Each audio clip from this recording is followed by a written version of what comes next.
Salam, Om Swastiastu, Namo Buddhaya, Salam Kebajikan. Perkenalkan, kami dari Kelompok 5, Hukum Internasional kelas A. Tanggapan masyarakat atas maksimal umur Presiden. Assalamualaikum warahmatullahi wabarakatuh. Seperti yang kita ketahui bahwasanya Indonesia telah menimbangkan mengenai minimal dan maksimal umur sebagai capres dan cawapres, yang dimana hal tersebut mungkin menjadi pro dan kontra.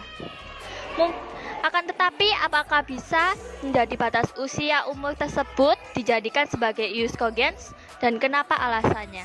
Baiklah, sebelumnya mengenalkan nama saya Cahyo dari Museum 10 November.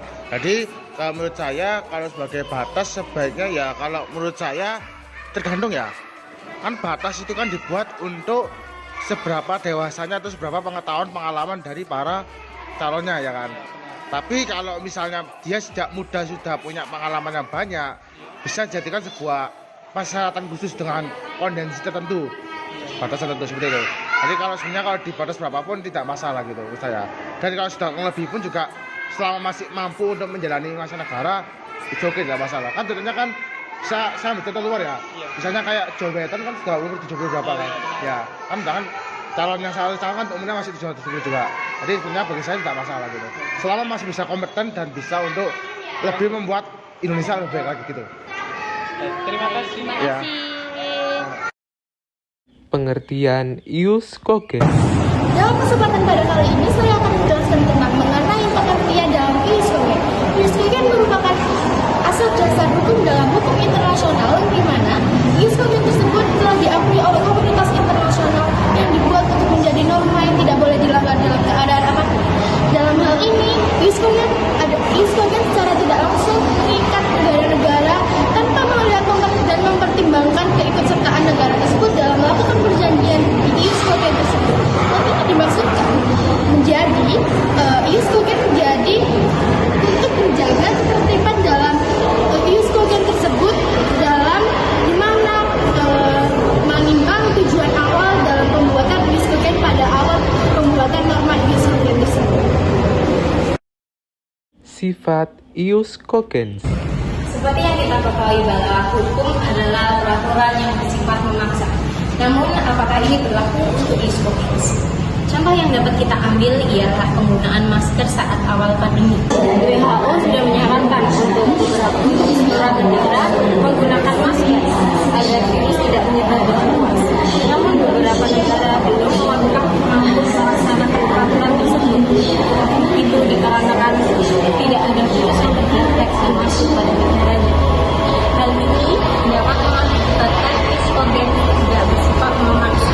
Lalu pada saat pandemi sudah mulai mempuncaknya dan Amerika melakukan lockdown, semua negara secara universal telah memperebutkan masker hingga masker pada saat itu kritis. Hal ini dapat kita lihat bahwa ius cogens juga bersifat memaksa.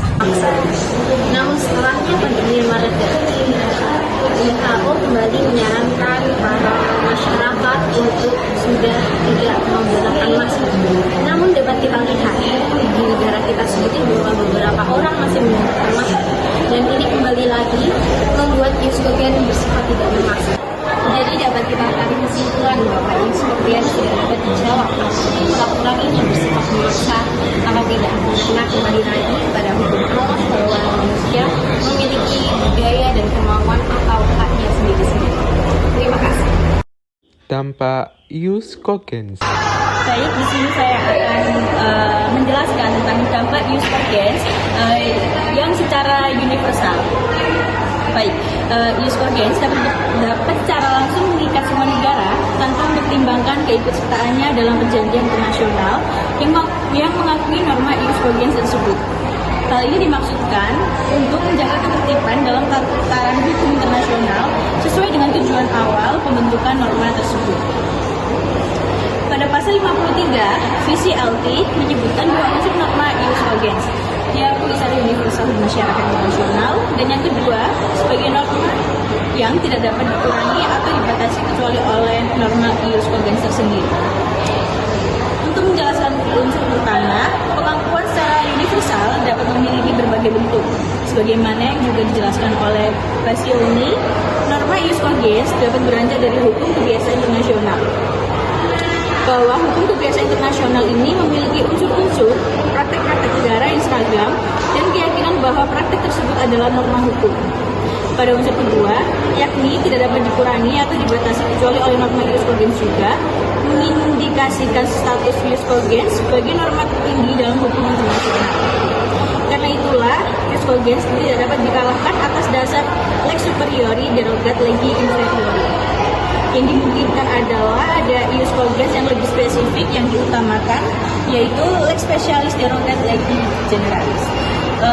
Untuk dampak ius cogens secara universal yaitu ius cogens diambil dari hukum alam dan kebiasaan masyarakat, setelah itu dijadikan peraturan. Yang dimana peraturan itu diberlakukan dan diperuntukkan oleh seluruh warga masyarakat di seluruh negara.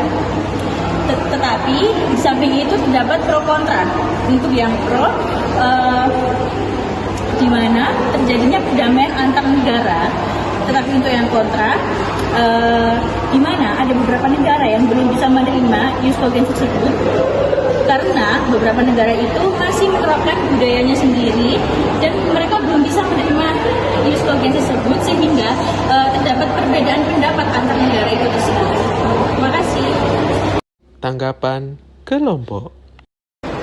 Baik teman-teman, bagaimana batas maksimal usia seseorang ketika mendaftarkan sebagai calon presiden atau wakil presiden berdasarkan usianya?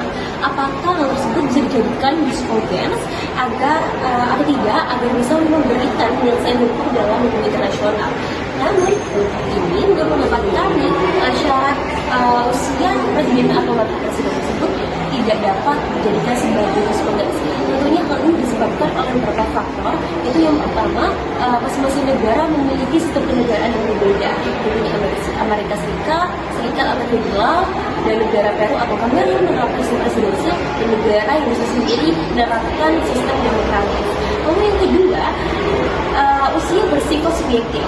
Dan hal ini kebijaksanaan seorang tidak dapat didasarkan berdasarkan usia. Hal ini dapat kita ketahui bahwa wakil presiden kita, yaitu Amin, saat menjalankan sebagai wakil presiden sedang berusia 76 tahun. Lalu suatu norma juga tidak bisa semena-mena untuk dijadikan ius cogens seperti ini karena terdapat syarat-syarat tertentu. Yaitu yang pertama syarat double consent dan yang kedua syarat universalitas. Syarat double consent tersendiri yaitu merupakan suatu norma dapat dikatakan sebagai ius cogens apabila norma tersebut telah diakui oleh negara-negara sebagai norma internasional yang bersifat umum dan memaksa.